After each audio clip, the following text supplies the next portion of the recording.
Hey, Scott Grove here from Imagine Grove, and I got a tip for you. If you ever need to make really large rubber bands, you can certainly buy these packing rubber bands, which are great for wrapping furniture and packing blankets and what have you.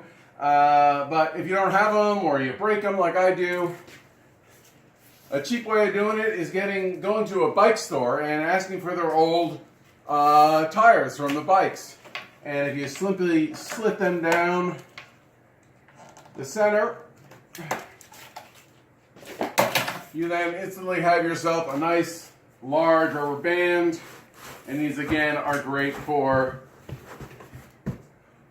packing blanket holders. In my case, I'm actually casting some elements for Attica Prison. Your tax dollars hard at work. These are some brass finials that I'm making.